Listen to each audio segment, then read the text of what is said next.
Muy buenas tardes.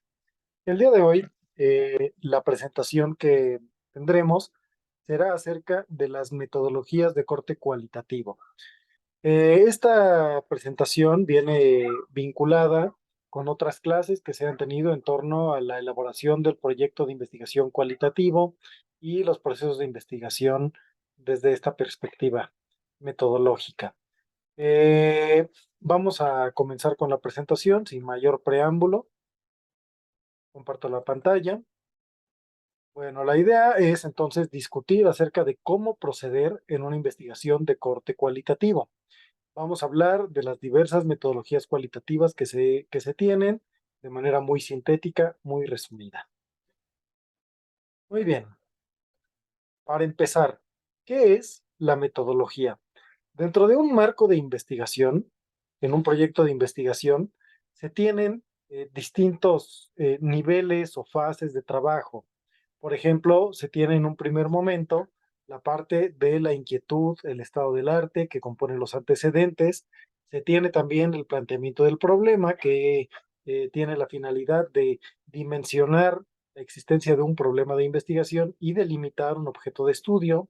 Es donde se ponen las preguntas y los objetivos de investigación y de donde se deriva también en gran medida la justificación de una investigación. En la justificación se habla acerca de la relevancia del problema de investigación, del objeto de estudio, de por qué es relevante hacer determinada investigación.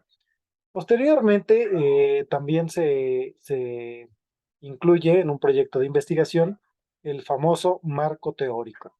El marco teórico tiene la finalidad de definir los conceptos bajo los cuales se trabaja y las teorías en las que estos se encuentran adscritos. La teoría y los conceptos tienen una afinidad porque de las teorías se desprenden los conceptos y los conceptos son esa delimitación de aquello que se va a investigar. Por otra parte, la metodología es digamos, la siguiente etapa de un proyecto de investigación, es la parte donde se menciona cómo es el modo de proceder para lograr los objetivos de una investigación. El modo de proceder, es decir, se trata de una serie de estrategias, pasos, técnicas, métodos, etcétera, que implican cómo se va a hacer la investigación. La metodología, sin embargo, no es algo que o sea, digamos, se coloca generalmente en esta parte avanzada del proyecto de investigación, porque se define en función de la naturaleza y las características del objeto de estudio. ¿Qué quiere decir? Que debemos tener, en primer lugar, definido cuál es el objeto de estudio y debemos haber analizado cuál es su naturaleza epistemológica, con qué, desde qué afinidad teórico-conceptual y epistemológica está construido para a partir de ahí definir cuál sería la metodología más adecuada. Es decir, el objeto de estudio se construye sobre las bases epistemológicas y teóricas, y esas bases epistemológicas y teóricas y el objeto de estudio indicarían o ayudarían a definir cuál es la metodología más adecuada. En este sentido, la metodología se construye sobre el objeto de estudio. Vamos a ver de manera un poquito más explícita, a ver si esto queda claro. En todo trabajo de investigación se tienen tres niveles de trabajo. Bueno, estamos hablando de una investigación de corte empírico, es decir, aquella que requiere trabajo de campo, trabajo, por ejemplo, que requiere recolección de información en determinados escenarios con determinados sujetos, ¿no? Un objeto de estudio eh, en, en, en su nivel inicial se compone a partir de los elementos teóricos y empíricos. Los aspectos teóricos se refieren a los conceptos, es decir, aquello que se va a investigar. Aquí se le podría responder qué se investiga. Por ejemplo, en una investigación se puede investigar los procesos formativos, se pueden investigar las trayectorias profesionales, se pueden investigar cuestiones acerca de la deserción escolar, del acoso escolar, de la violencia, significados, representaciones sociales, etcétera, etcétera, ¿no? O sea, esto eh, se obtiene a partir de las teorías que delimitan los conceptos, es decir, qué se investiga en una investigación. Sin embargo, ese qué se investiga generalmente se relaciona con ciertos escenarios, con ciertos sujetos y con ciertos tiempos de investigación. Es decir, las investigaciones se realizan en algún lugar, en algún escenario que debe ser bien delimitado y también debe estar problematizado, con ciertas personas que también deben estar bien problematizadas, por ejemplo, nivel superior, nivel secundaria, en comunidad en Chiapas, o algo por el estilo, esos son escenarios. Y sujetos, por ejemplo, si se trata de un lugar que es en una escuela, por ejemplo, estaríamos hablando de docentes, estudiantes, directivos, administrativos, etcétera, ¿no? O sea, siempre hay distinción en torno a los sujetos de investigación y deben estar también delimitados y problematizados. Y finalmente, también se definen los tiempos, es decir, cuándo se realiza la investigación, en qué periodo temporal. En el año 2020, entre los años 2015 y 2017, etcétera, etcétera, ¿no? O sea, todo esto implica una correcta delimitación de un objeto de estudio que debe estar adecuadamente problematizada. A partir de esto, se define, por ejemplo, el planteamiento del problema, se define a partir de las preguntas y los objetivos de investigación, donde se incluyen de manera muy precisa y delimitada los aspectos teórico y empíricos, y a partir también de definir y precisar las definiciones de nuestro marco conceptual, de nuestro marco teórico conceptual, podemos nosotros ahora sí pensar, reflexionar cuáles serían las decisiones metodológicas más adecuadas que se adecúen a la teoría y se adecúen a nuestros aspectos de corte empírico, es decir, los métodos, las técnicas de investigación, particularmente en relación a la recolección de información y posteriormente al análisis de la información. Es decir, habría dos momentos. En un primer momento habría que preguntarse cómo recolectar esa información, qué tipo de información se va a recolectar. Por ejemplo, hay métodos cuantitativos y hay métodos cualitativos o hay métodos mixtos, etcétera, ¿no? Y entonces habría que preguntarse qué tipo de información necesito para este objeto de estudio, para este concepto que yo estoy definiendo y para estos escenarios, sujetos y tiempos.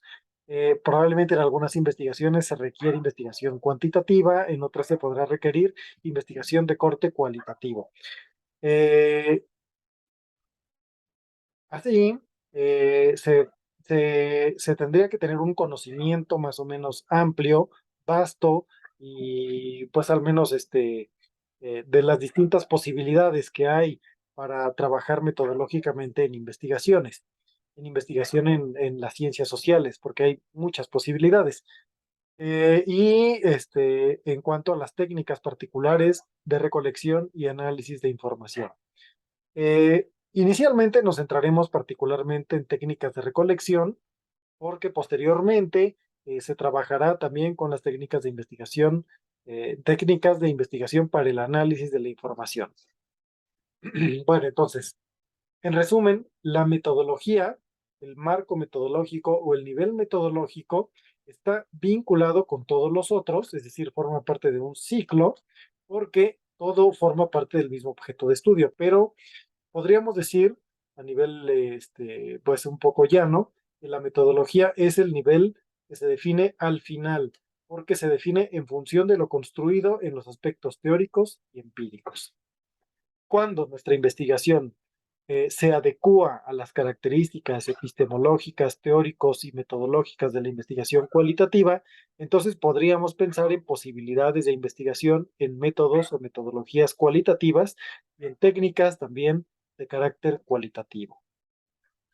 Eh, ya que llegamos a la metodología, pues aquí también podríamos hablar de que tenemos distintos niveles en el trabajo metodológico. Por ejemplo, tenemos los conceptos de metodología, de método, de técnica y de instrumento. Cada uno siendo más específico, más con un trabajo un poco más delimitado. La metodología se refiere a, como su nombre lo dice, es la reflexión de los métodos, porque tiene la terminación logos, logía, métodos, logía. método y logos. Reflexión y análisis respecto a los procesos de investigación. Es muy importante, sobre todo en la investigación cualitativa, tener en cuenta que se debe siempre efectuar una reflexión constante y un análisis de cómo se está investigando, de cómo se está construyendo la investigación. A partir de esto, por ejemplo, uno puede reflexionar y definir si es adecuado cierto proceder metodológico o cierta postura metodológica para proceder en una investigación en particular. A partir de que se defina y se reflexione esto, más bien que se reflexione y posteriormente se defina o se delimite, podemos llegar entonces a definir métodos particulares de investigación en relación a esa postura epistemológica desde la cual trabajamos. Es decir, series de pasos o procedimientos a realizar con finalidades específicas. Por ejemplo, dentro de la metodología o dentro de los métodos cualitativos, encontraremos, por ejemplo, la etnografía o la investigación-acción, entre otros, mismos que se van a explicar en las próximas diapositivas. Dentro de los métodos o derivados de los métodos, podemos encontrar las técnicas. Las técnicas son procedimientos específicos con fines definidos. Por ejemplo, existen técnicas de recopilación o existen técnicas de análisis de la información. También las técnicas existen o se definen o se derivan de ciertos métodos particulares. Como veremos más adelante, por ejemplo, la observación es una técnica muy importante e imprescindible en el trabajo etnográfico. O, por ejemplo, en el enfoque biográfico o los métodos biográficos de investigación, pues se trabajaría principalmente con entrevistas, por ejemplo, ¿no? Es decir, las técnicas se definen a partir de los métodos, pero principalmente a partir de reflexionar qué necesitamos en torno a una investigación para realizarla. Finalmente, tenemos el instrumento. El instrumento se deriva de la técnica. El instrumento es el diseño y adaptación de las técnicas a los procesos específicos de una investigación.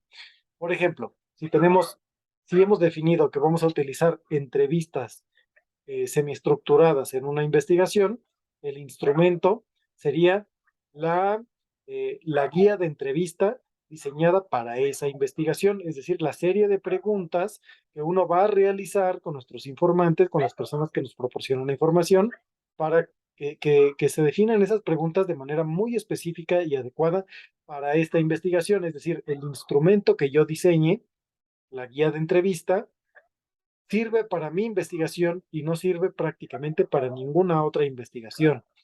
Por ejemplo, yo puedo estar trabajando acerca de procesos formativos de profesores de nivel superior y voy a hacer preguntas relacionadas con los procesos formativos de nivel superior. Pero podrá haber otra persona que esté investigando, por ejemplo, situaciones de acoso o violencia en preescolar. Entonces, las preguntas que haga tienen que estar dirigidas a situaciones de acoso y violencia en preescolar. Y ese guión de entrevista, es decir, ese instrumento, será distinto al de la persona que realiza la investigación acerca de procesos formativos de docentes de nivel superior.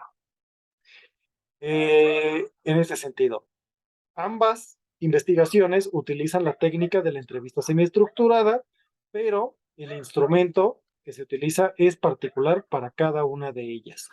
Es decir, es un diseño muy específico basado en las características de la técnica. Y bueno, así existirían instrumentos diseñados específicamente bajo las características de distintas técnicas. Por ejemplo, entrevistas, diferentes tipos de entrevistas, observaciones, cuestionarios, grupos focales, etcétera, etcétera. Ahora, la metodología cualitativa, pues como es derivado de esta tradición interpretativa comprensiva, se debe adecuar a los principios básicos de la investigación cualitativa. Es decir, entre otras cosas, pero los principales serían reconocer la realidad social como una construcción social dinámica y contextualizada. Eh, Reconocer que las cosas no son estáticas, universales y objetivas, sino más bien son construcciones sociales que se dan de manera contextualizada, es decir, hay diferencias culturales, diferencias históricas en distintos escenarios, con distintos sujetos, y por lo tanto es de carácter dinámico y cambiante. También recuperar la visión holística de la realidad, es decir, la visión holística quiere decir ver el todo y no solo las partes. La investigación cualitativa es además de carácter descriptivo e interpretativo, es decir, no es de corte explicativo, no se busca la relación causa-efecto de las cosas y busca la comprensión dentro del marco de referencia de las personas, es decir, damos la voz a las personas que se investigan, entendiéndolas desde su propio marco de referencia y no imponiendo nuestros propios prejuicios. No buscamos generalizar, en concordancia con esto, es contextualizada, no busca generalizar, da voz a los participantes y es naturalista, es decir, se busca encontrar, describir las cosas tal como sucederían de manera natural, sin intervenir o interviniendo lo menos posible en lo que pueda suceder. Por ejemplo, aquí no entra de ninguna manera un método experimental con variables controladas en escenarios controlados, sino que debemos dejar que las cosas sucedan tal como quieran suceder, dejar que las personas se expresen tal como se quieran expresar y evitar influir lo más posible en nuestros sujetos de investigación o en los escenarios en los que nos encontramos observando e investigando ciertos objetos de estudio.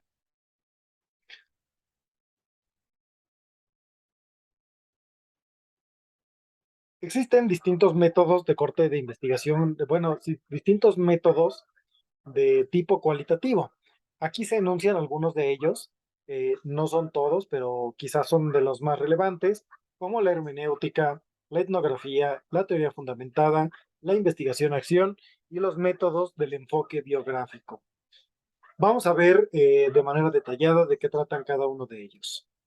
Bueno, detallada de cierta manera porque cada uno de ellos es bastante amplio en sí mismo, pero los veremos de manera muy sintética para ver sus características generales.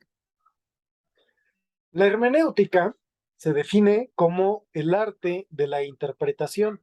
La hermenéutica surge pues desde la Edad Media, desde épocas antiguas de la humanidad, cuando se buscaba interpretar los textos eh, de corte religioso, la Biblia particularmente, ¿no?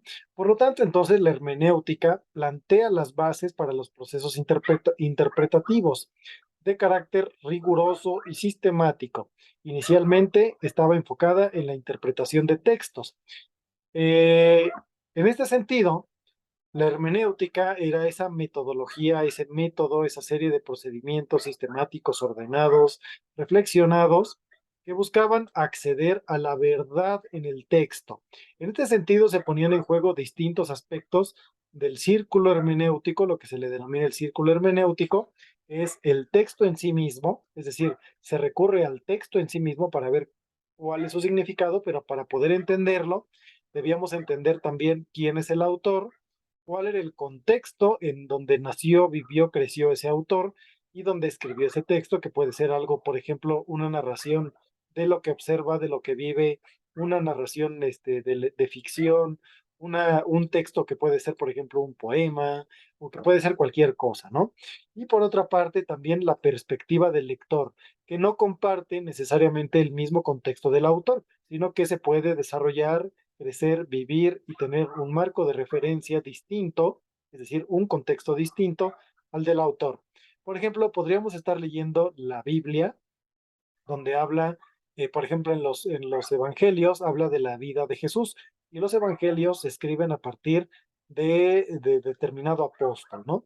Entonces tendríamos que ver quién es cada uno de los apóstoles que escriben sus evangelios, ellos son los autores, dónde vivieron, cuándo vivieron, cuáles eran sus características, cuál era su historia, y ver qué es lo que escribieron, eh, y compararlo, o bueno, interpretarlo también en función de quiénes somos nosotros, cuál es nuestro contexto, cuál es nuestra historia personal, etcétera, etcétera, ¿no? Es decir, dentro de la interpretación se encuentran todos estos elementos interrelacionados para acceder a esa verdad que no sería única y verdadera, sino más bien producto de la interpretación, es decir, es una verdad relativa del texto. Sin embargo, se debe acceder a ella de manera muy rigurosa. Autores como Gadamer, Dilthey, entre otros, pues ya empiezan a plantear que no solamente se pueden interpretar textos, sino cualquier acto humano. Es decir, por ejemplo, gestos, miradas, voces, acciones, creaciones, como por ejemplo una obra de arte, la arquitectura, la ropa, la moda, acciones que tengan que ver también con la personalidad de las personas, su manera de hablar, su manera de pararse, su manera de vestir, etcétera, etcétera. Todo acto humano, como creación humana, como hecho humano, es susceptible a ser interpretado. Eh, la hermenéutica es una metodología, un método muy importante dentro de la tradición cualitativa, porque toda investigación cualitativa es de carácter interpretativo, por lo tanto es hermenéutica, toda investigación cualitativa es hermenéutica, pero no necesariamente siguen estrictamente sus principios. Es decir, de manera básica, toda investigación cualitativa debe llegar a la interpretación, pero no todos vamos a retomar, por ejemplo, lo que dice Gadamer o lo que dice Dilthey respecto a la hermenéutica. Eh, pero debemos estar conscientes de que estamos en este acto de interpretación, que debe ser sistemático y riguroso. La hermenéutica, en este sentido, es un método cualitativo, una metodología de corte cualitativo, porque busca plantear las maneras de proceder para interpretar aquella información, aquellos datos, aquellos testimonios, aquello que observamos dentro de nuestros objetos de estudio y nuestros procesos de investigación, pero se distingue, por ejemplo, de otros tipos de interpretación que se dan, por ejemplo, en la vida cotidiana. Por ejemplo, en la etnometodología o en el interaccionismo simbólico o en otras teorías de este tipo también cualitativo, se plantea que las personas en su vida cotidiana son capaces de interpretar las situaciones de la vida cotidiana. Por ejemplo, que vamos caminando por la calle y vemos que otra persona se acerca en sentido contrario. Dependiendo del contexto, nosotros podríamos interpretar si estamos en peligro, si es una situación amistosa o si es una situación por la cual no debemos preocuparnos. Lo hacemos como un proceso mental. Ese tipo de interpretación no es hermenéutica. Ese es un tipo de interpretación propia de la vida cotidiana. La interpretación hermenéutica conlleva un trabajo sistemático de análisis, es decir, un proceso de investigación riguroso como tal, un proceso científico, ¿no? En este sentido, pues habría que definir o distanciar la hermenéutica de cualquier otro tipo de interpretación que las personas realizan en su vida cotidiana. Esta es una cuestión muy importante. La hermenéutica como metodología o como método de investigación implica un proceso de escritura, un proceso de investigación como tal. Y recordemos que la investigación sigue una serie de pasos, está sistematizada, está verbalizada o puesta por escrito.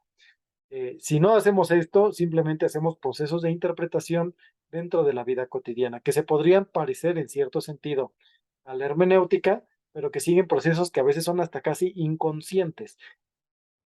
Si nosotros asumimos que hacemos hermenéutica, no puede ser un trabajo inconsciente. Bueno, avanzando.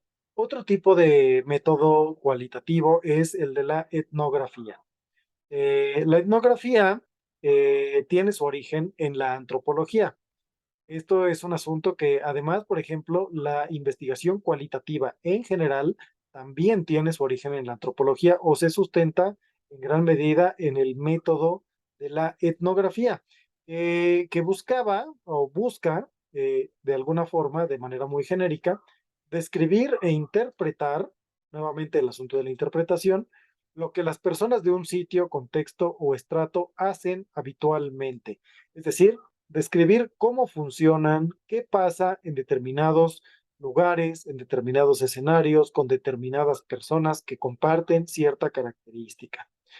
La etnografía tiene un requisito fundamental y es que requiere de la observación participante de manera constante y prolongada. Es decir, no puede haber etnografía, no se puede definir como etnográfica una investigación si no hay observación participante de manera constante y prolongada. Esto es muy ambiguo, como muchas cosas dentro de la investigación cualitativa. ¿Qué quiere decir constante y prolongada? ¿Cuánto tiempo quiere decir esto? Bueno, esto puede implicar un día, unas horas, unas semanas, unos meses, años. Depende. Por ejemplo, podríamos hacer una investigación cualitativa de una manifestación social en la calle que dura unas horas. Y si la observamos de manera constante, detallada, durante todo el tiempo que dura la marcha, podríamos decir que estamos haciendo una investigación etnográfica y duró apenas unas horas. Pero podríamos estar investigando, por ejemplo, cómo funciona una comunidad indígena. Y en este sentido se requeriría más, muchísimo más de unas horas. Implicaría vivir con esas personas, estar con esas personas, comer con esas personas, ver sus fiestas, ver sus tradiciones, porque suceden muchísimas cosas en una comunidad indígena, ¿no? Entonces requeriría muchísimo más tiempo. Esto de constante y prolongado, entonces, se define o se delimita en función nuevamente del objeto de estudio. La etnografía es útil porque se adecua al estudio de las prácticas sociales y el mecanismo y mecanismos de funcionamiento de las instituciones. Es decir, nos permite investigar cómo la gente actúa en determinadas circunstancias y cómo funcionan las instituciones de determinado grupo o mundo social. La etnografía también requiere no solo de la observación participante, sino de la implementación, la aplicación de diversas técnicas de obtención de información de distintas fuentes. Por ejemplo, podríamos recurrir a diálogos cotidianos con las personas. La observación participante no implica nada más estar viendo a las personas de lejitos, implica estar con ellas, hablar con ellas, interactuar. Eso es también parte de la etnografía. Se debe tener un diario de campo. Implica, por ejemplo, acudir a los registros oficiales que tengan que ver algo con nuestro objeto de estudio. Por ejemplo, si estamos en una comunidad, podríamos ir al registro civil, podríamos ir a sus archivos históricos. Si estamos en una escuela, podríamos ir a los diarios de los profesores, podríamos ver los cuadernos de los estudiantes, podríamos ver lo que tienen en la dirección, sus archivos, etcétera, etcétera. Todo eso, bueno, hay una diversidad amplísima de posibilidades de obtención de información de fuentes diversas en función de las características del objeto de estudio, del escenario y de los sujetos que están siendo investigados. La etnografía, además, implica o requiere también la elaboración de un diario de campo o de una bitácora, en donde se registre de manera constante y cotidiana qué se está haciendo, qué se encontró, y posteriormente esta información será retomada para el análisis y la descripción, la presentación de nuestros resultados. En la imagen tenemos al investigador, el antropólogo Bronislaw Malinowski, que fue digamos, el padre de la etnografía, quien fundó esta metodología o la solidificó por sus aportaciones con los trabajos que realizó en las islas Trobriand, con los aborígenes, con los indígenas de estas islas en un archipiélago de Oceanía, donde estuvo viviendo con ellos, comiendo lo mismo que ellos, durmiendo con ellos, compartiendo su cultura durante mucho tiempo porque lo dejaron olvidado en esa isla. En este sentido, pues le ayudó mucho para comprender realmente lo que sucedía con estas personas. Ahora, la etnografía es una investigación de corte cualitativo. Sin embargo, debemos aclarar que no toda investigación cualitativa es etnográfica, porque no cumple con todos estos requisitos. Pero toda investigación etnográfica sí es cualitativa. Es como eso de decir, ¿no? Que no todos los dedos son pulgares, pero todos los pulgares son dedos. Finalmente, como advertencia a quien realiza investigación etnográfica, se debe cuidar mucho la implicación de las personas, de los investigadores, las investigadoras, con sus escenarios y sus objetos de investigación, porque se puede perder la distancia necesaria. No hablemos de objetividad, pero sí de tal vez imparcialidad. Y entonces uno perdería, digamos, de vista los objetivos de investigación y empezaría a implicarse demasiado, a relacionarse demasiado con las personas con las cuales está conviviendo de manera cotidiana, y eso puede ser un riesgo o un error para los fines de investigación. Otra metodología, aunque lleve el nombre de teoría, es la llamada teoría fundamentada. Hay que aclarar de entrada que esta no es una teoría, es una metodología, es decir, es un modo de proceder y no una serie de conceptos o procesos que permiten explicar un fenómeno, lo que es una teoría. Más bien es una metodología. ¿Por qué es una metodología? Porque plantea principios y procesos de análisis de la información empírica para construir teorías con base en dicha información. Es decir, se busca que uno construya teorías fundamentadas en la información empírica. Y la teoría fundamentada o la metodología de la teoría fundamentada son esos principios y procesos de análisis de esa información empírica. Eh, lo que plantea la teoría fundamentada de manera muy radical es que la persona que investiga debe alejarse de toda teoría previa respecto a su objeto de estudio, es decir, abordar nuestra investigación sin marco teórico. Esto implica ver las cosas sin el prejuicio, sin la visión que nos impone un marco teórico, lo cual tiene cierto sentido porque uno tendría que ver las cosas como si sucedieran por primera vez, y los marcos teóricos nos focalizan o nos hacen ver las cosas de cierta forma. No obstante, eso yo no lo recomiendo del todo.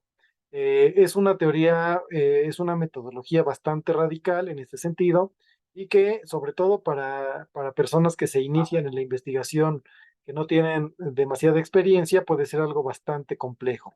Yo recomendaría retomar ciertos aspectos, la base metodológica de la teoría fundamentada, para el análisis de la información, que aporta cuestiones valiosas, pero no abordar una investigación sin el marco teórico. El marco teórico nos da importantes elementos para el análisis, es una herramienta analítica, la teoría es una herramienta analítica, y me parece que pues, con un debido tratamiento, con una correcta problematización, es muy valiosa. Lo que se puede retomar en todo sentido es el proceso de construcción de la teoría, es decir, el proceso de análisis de la información empírica que plantea la teoría fundamentada, y que se puede resumir en los siguientes pasos. Uno, recopilar la información por medio de diversas técnicas, observaciones, entrevistas, cuestionarios, etcétera, etcétera, ¿no? Una vez que se recopila la información, se analiza la información por medio de códigos. Los códigos se refieren a ciertas palabras o conceptos que uno mismo define en función del contenido de la información recopilada. Un código es una palabra o una frase corta que, que indica el contenido de la información. Por ejemplo, en una entrevista pueden estar las personas hablando de distintas cosas. En mi trabajo del camino de la disidencia, por ejemplo, yo definí ciertos códigos basados en lo que se decía o en lo que se narraba en las entrevistas.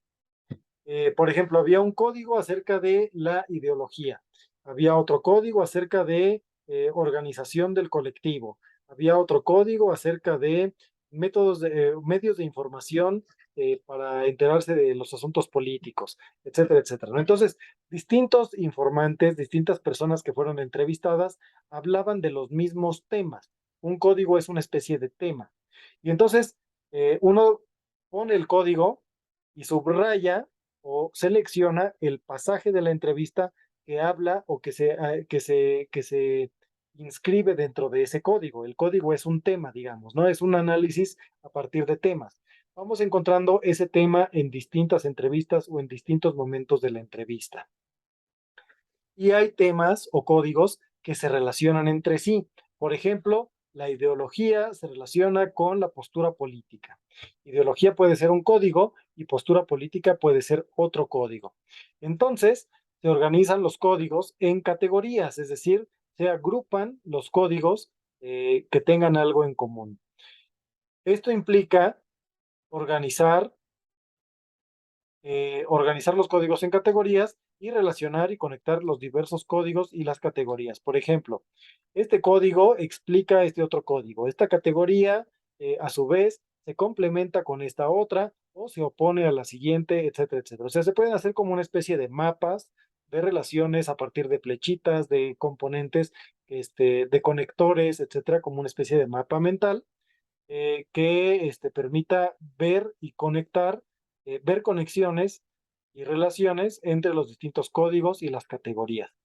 Eh, Esto se va a hacer, este proceso de estos primeros 4 puntos, se van a hacer hasta que se obtenga suficiente información hasta llegar al punto de saturación.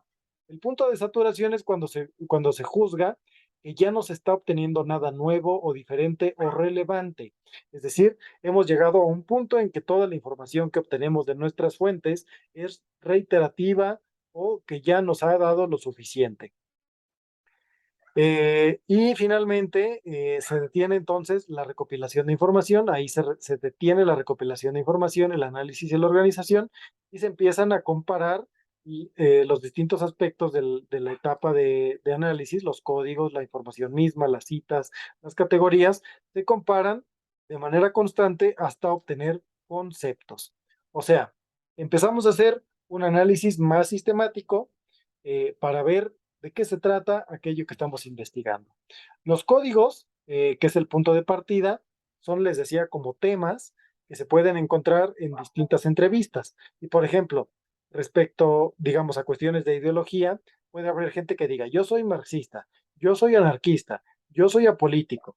Y habrá algunos que coincidan con ellos o habrá algunos que coincidan con otras cosas. Es decir, hay diversidad, hay diferentes maneras de expresarse o diferentes posicionamientos respecto al mismo código. Y de esto, entonces, se busca aquello que es más, o se buscan aquellos aspectos que se podrían formular de manera más abstracta o conceptos.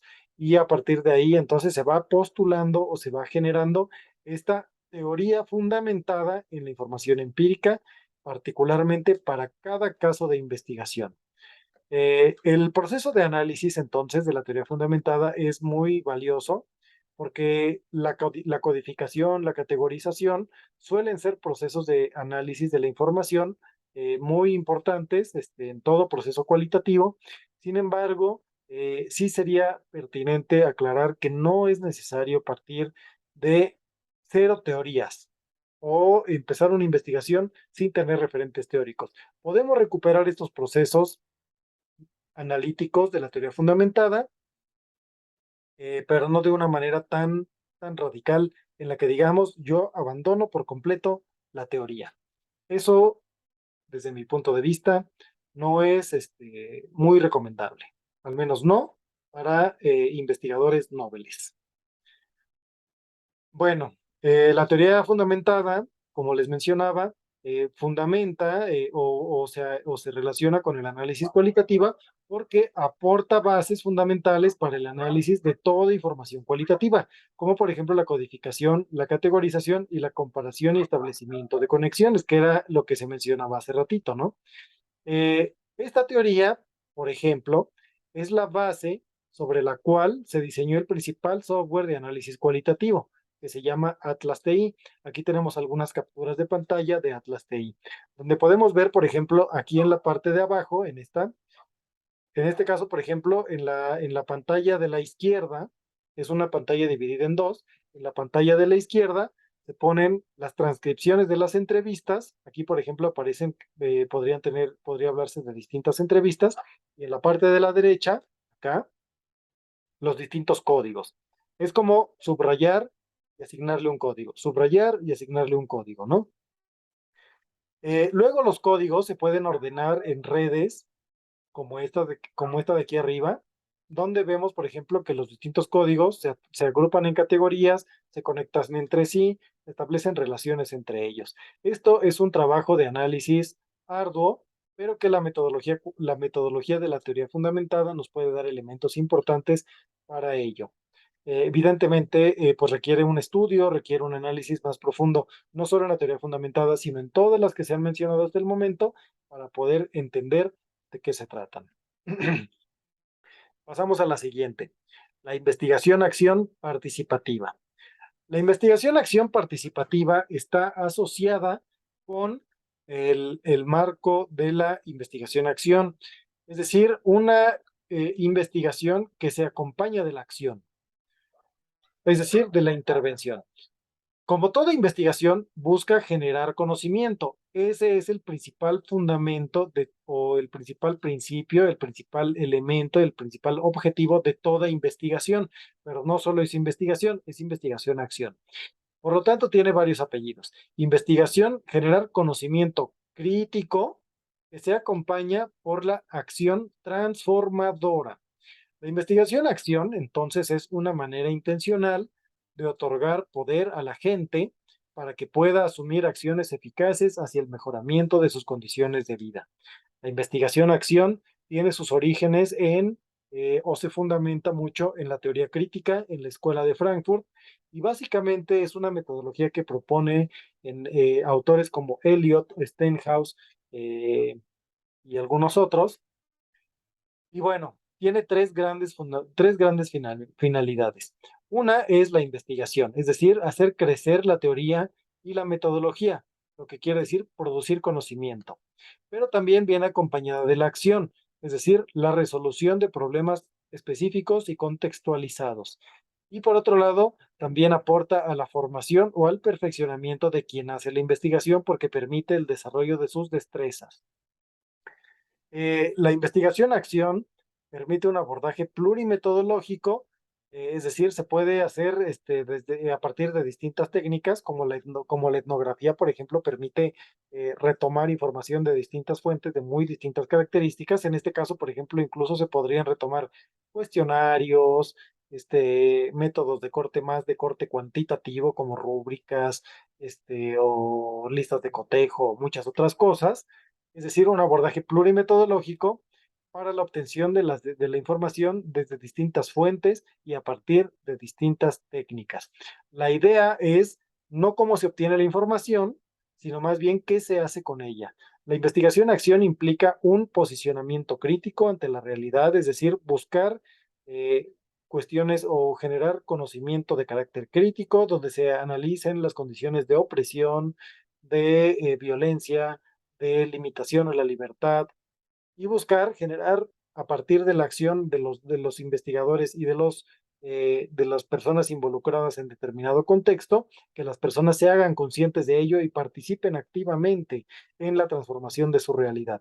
No implica que el investigador imponga planes de acción, sino que a partir del diálogo colectivo y de la acción colectiva se transformen las realidades. Y es como una postura metodológica muy similar, por ejemplo, a la pedagogía freiriana. En este sentido, es muy importante reconocer que la intervención educativa, por ejemplo, o la intervención en un sentido simple, no es investigación-acción, porque eso nada más implica imponer un plan de acción o imponer ejecución de acciones que las personas no decidieron por sí mismas, sino que se les impuso desde fuera a partir de un investigador o un docente. La investigación-acción implica construir entre todos cómo se va a proceder ante determinado asunto. Bueno, con estas condiciones podríamos hablar de investigación-acción, como lo vemos en la imagen, ¿no? Es la construcción, llegar a acuerdos, a conclusiones entre todas las personas involucradas, en comunidad y en diálogo. En la educación se habla mucho, es muy común hablar de la investigación-acción del docente, del profesor. Esta se construye desde y para la práctica, es decir, se habla de la praxis educativa. La investigación-acción del profesor pretende mejorar la práctica educativa, la práctica docente a través de su transformación y al mismo tiempo pretende comprenderla porque es investigación y transformarla porque es acción.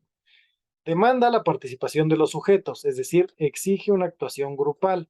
Implica también un análisis crítico de las realidades y se configura como una espiral de ciclos. Una espiral de ciclos que implican diagnóstico, diseño de un plan de ejecución o un plan de acción, la acción misma y la evaluación de la acción, lo cual reabre el ciclo, ¿no? Es decir, se diagnostica las situaciones, se diseña un plan, se ejecuta el plan y se evalúa el plan. Y eso lleva nuevamente a reabrir el círculo. No se puede, sin embargo, la investigación-acción no se puede reducir al aula, pues la práctica educativa no se reduce a la misma, es decir, es una investigación cualitativa y la investigación cualitativa ve los fenómenos de carácter holístico, ¿no? Y nos lleva a cambiar la forma de entender la práctica de educación. Nos lleva a cuestionarnos, por ejemplo, qué damos por sentado, qué cuestionamos, qué parece natural o inevitable, más allá de nuestra voluntad, qué nos parece discutible y es necesario transformar. Y una cuestión muy importante, necesita de condiciones laborales que la hagan posible. Por lo tanto, es bastante difícil que un docente cargado de un horario de clases, de labores administrativas, de comisiones, etcétera, etcétera, tenga las posibilidades de hacer investigación-acción. Sin embargo, nada es realmente imposible. Es algo que sí es realizable, aunque requeriría un verdadero esfuerzo. Las fases de la investigación-acción, ese ciclo del que les hablaba, es entonces el diagnóstico, que lleva a una planificación de acciones, la acción misma y la observación, reflexión, evaluación, lo cual reabre nuevamente el ciclo hacia el diagnóstico. Es decir, se convierte en una espiral de ciclos, ¿no? Interminable, aunque en un momento tendría que detenerse para poder nosotros expresar, escribir y publicar nuestros resultados de la investigación-acción. Otro enfoque de investigación cualitativo es el llamado enfoque biográfico. El enfoque biográfico incluye diversas perspectivas y enfoques que se centran en reconstruir, describir y analizar los itinerarios biográficos de las personas. Cuando nuestro objeto de estudio requiere de el análisis de itinerarios biográficos, de trayectorias, de procesos formativos, experiencias, etcétera, etcétera, los métodos del enfoque biográfico pueden ser bastante útiles. Encontramos distintas posibilidades. Por ejemplo, el relato de vida, la historia de vida, la autobiografía o la narrativa. El relato de vida es cuando las personas describen experiencias en torno a determinado objeto de estudio. En esta perspectiva, diversas personas narran desde su perspectiva cómo llegaron a hacer algo o cómo viven en determinada situación o lugar. Es decir, tenemos un tema general del cual distintas personas discuten, ¿no? Es un tema sobre el cual muchas personas hablan. Ese es el relato de vida, a grandes rasgos, es decir, también tiene sus complejidades. Daniel Berthaud es el principal autor desde de esta perspectiva del relato de vida. La historia de vida, por su parte, es la reconstrucción de toda la vida de una persona o serie de personas con particularidades que los distinguen de otras personas. Aquí se puede admitir la inclusión de otros testimonios o fuentes de información y no solo de la persona cuya vida se reconstruye, es decir, uno puede entrevistar a la persona cuya vida estamos reconstruyendo, pero y podemos además entrevistar a otras personas que nos hablen de la vida de esa persona o podemos buscar información de distintas fuentes, por ejemplo, documental o de otro tipo, acerca de la vida de esa persona. Es decir, aquí el interés está en reconstruir la vida de una persona con que nos genera cierto interés investigativo, a diferencia del relato de vida, en donde distintas personas nos hablan de un tema. En el relato de vida no se trata de reconstruir toda la vida de las personas, sino solamente que nos hablen de aquellos momentos en los que vivieron cosas relacionadas con nuestro objeto de estudio. Por ejemplo, podríamos hablar en el relato de vida de experiencias durante el sismo del 2017 y las personas no nos van a hablar de cualquier cosa de su vida, por ejemplo, de su pareja, de sus mascotas, de sus deportes favoritos, de nada de eso nos van a hablar a menos que tengan cierta relación en cómo vivieron el sismo de 2017. De lo único que nos van a hablar en el relato de vida es de su experiencia en el sismo del 2017. Por otro lado, en la historia de vida, elegimos a una persona con interés particular para una investigación, alguien muy peculiar, alguien que tenga cierta distinción y que convierta la historia de esta persona en un objeto de estudio digno de ser estudiado, y nos va a hablar de todo, de sus padres, de cómo nació, de su infancia, de su adolescencia, de sus hobbies, de sus mascotas, de sus perros, de sus gatos, de sus carros, de su escuela, de sus amigos, etcétera, etcétera, ¿no? Todo esto en función de la vida de esta persona. Otro enfoque, estos generalmente el relato de vida y la historia de vida recurren mucho a las entrevistas. Otro enfoque es la autobiografía. La autobiografía requiere que la persona que es sujeto de investigación haga una narración o reconstrucción de su vida a petición expresa de quien hace la investigación, con indicaciones claras de qué se espera. Puede ser por un escrito o por una situación de entrevista. La autobiografía entonces implica que la persona reflexione y haga una especie de narrativa de su propia experiencia de vida con la intención o a petición de un investigador, o bien, por ejemplo, la misma persona puede retomarse a sí misma como sujeto de la investigación. La narrativa, por su parte, centra el análisis en la narración y la producción de la narración por sus actores, por sus autores. Aquí el objeto de estudio es la narrativa en sí mismo, el proceso de narración de algo. Ese es el punto central, ¿no? Puede obtenerse de entrevistas, de producciones escritas y con instrucciones precisas. El objeto de estudio, entonces, es la narración y el proceso de producción de dicha narración. Eh, en algunos sentidos se parecen. Los que yo recomendaría como más específicos, particularmente el que más me agrada a mí, es el relato de vida. A los otros les encuentro cierta utilidad, pero más limitada. El relato de vida para mí es el más adecuado desde el enfoque biográfico, pero puede recurrirse también a otros tipos de investigación de corte biográfico. Pero bueno, en todo caso, siempre si se elige uno u otro, tendría que investigarse y leerse más acerca de cada uno de ellos.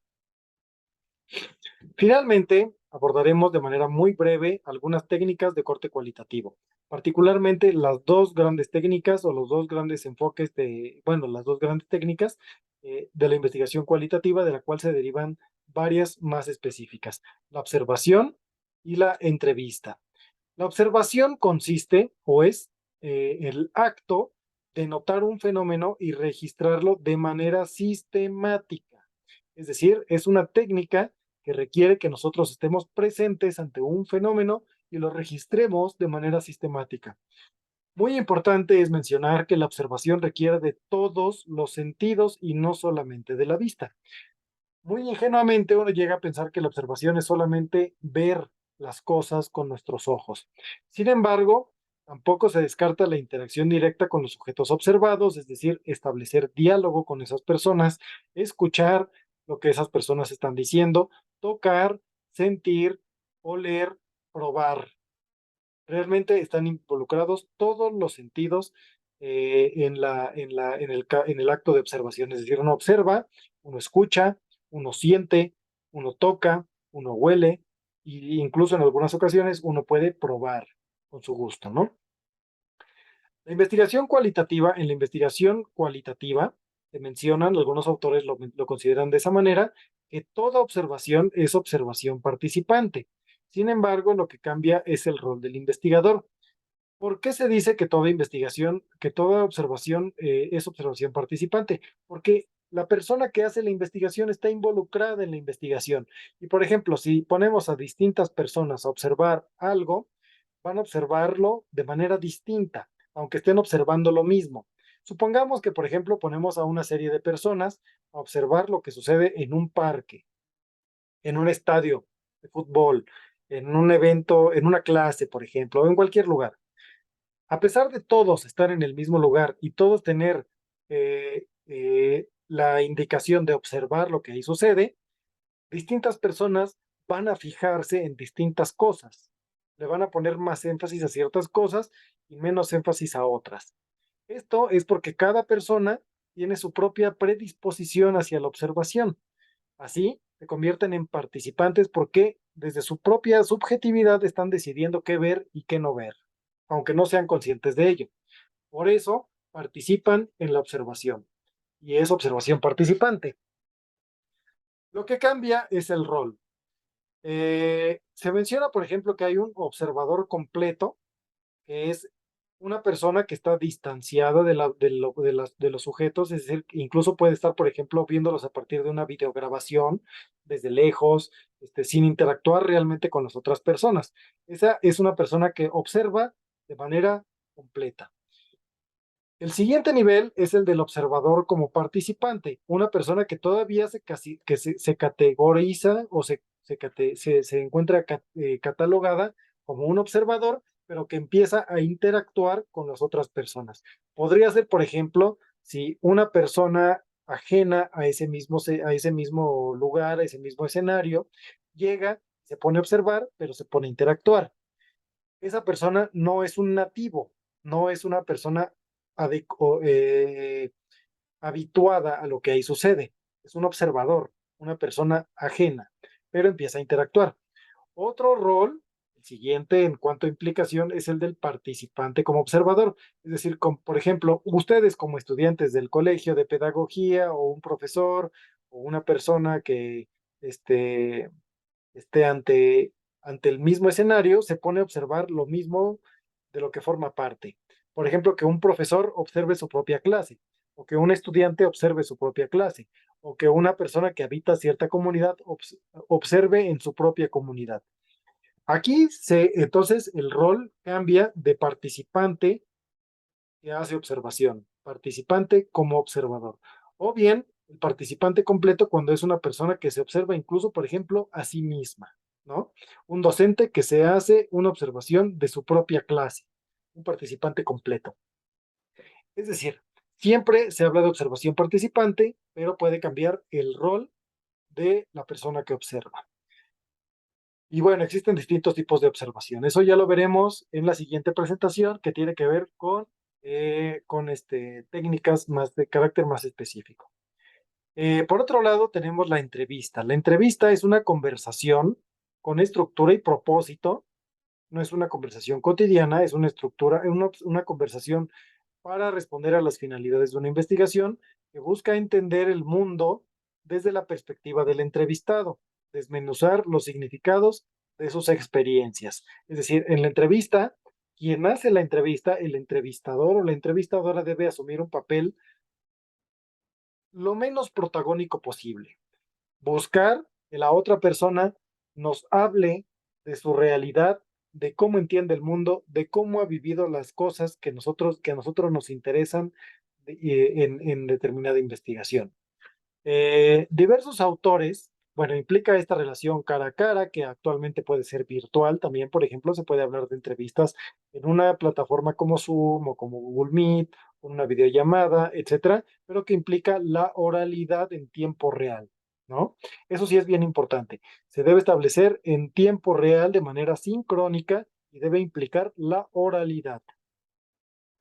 Distintos autores hablan de distintas clasificaciones o tipos de entrevistas. Por ejemplo, la entrevista estructurada implica una serie de preguntas que son rígidas, o sea, uno define a priori qué va a preguntar, hace esas preguntas y hasta ahí queda.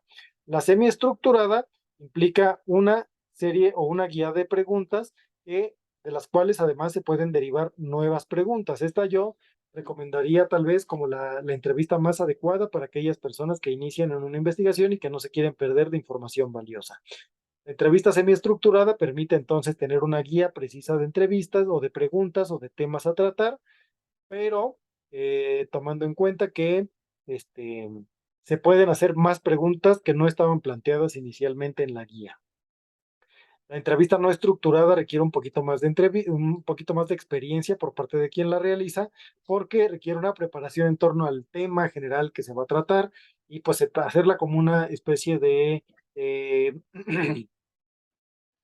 pues de diálogo muy libre en el que vamos nosotros orientando la discusión sin una guía muy definida previamente, más que mentalmente, tal vez por el conocimiento que tenemos del tema a tratar. Y finalmente, la entrevista en profundidad es una entrevista que, por ejemplo, se adecua mucho al relato de vida, a la historia de vida, donde se discuten una gran cantidad de temas. Es también una entrevista que puede ser semiestructurada o no estructurada, pero que implica una mayor profundidad en cuanto al abordaje de los temas. Como les decía, el entrevistador debe asumir que no es el protagonista, pero mantener una actitud analítica y propositiva. Es decir, si vemos que hay un tema interesante, por eso les decía, entrevista semiestructurada es más importante, un tema interesante que no estaba contemplado previamente, debemos buscar la manera de abordarlo. Debemos buscar además que la persona exprese, la persona entrevistada exprese sus ideas de manera abierta, en confianza, de manera profunda. Una buena entrevista, por ello, puede hacer puede hacer que la persona entrevistada reflexione sobre sus aspectos de su propia vida que jamás había pensado. Es un viaje introspectivo. Muchas personas cuando son entrevistadas dicen, nunca había visto esto de esta manera, nunca había pensado en aquello, pero ahora que lo estoy pensando, me doy cuenta de ciertas cosas, y esto es algo muy valioso, ¿no? Una buena entrevista hace que la persona que está siendo entrevistada reflexione realmente respecto a sus experiencias y lo puede expresar de manera muy completa en la situación misma de la entrevista. Esto requiere pues una actitud analítica por parte de quien realiza la investigación, así como también se requiere esa actitud analítica en la observación. Y bueno, con esto finalizamos este abordaje general de las distintas metodologías y un par de técnicas de la investigación cualitativa, con lo cual se debería reflexionar cuál sería el enfoque metodológico más adecuado en función de cada uno de los proyectos de investigación que se realicen. Recordemos que la metodología se define en función del objeto de estudio y del marco teórico, y tendríamos que pensar cuál es la más adecuada para ello y adecuar también las técnicas a dichas metodologías. Sin más, me despido, pero cualquier duda o comentario lo pueden poner con mucho gusto en la lista de comentarios, en la sección de comentarios, y se estará respondiendo. Hasta luego.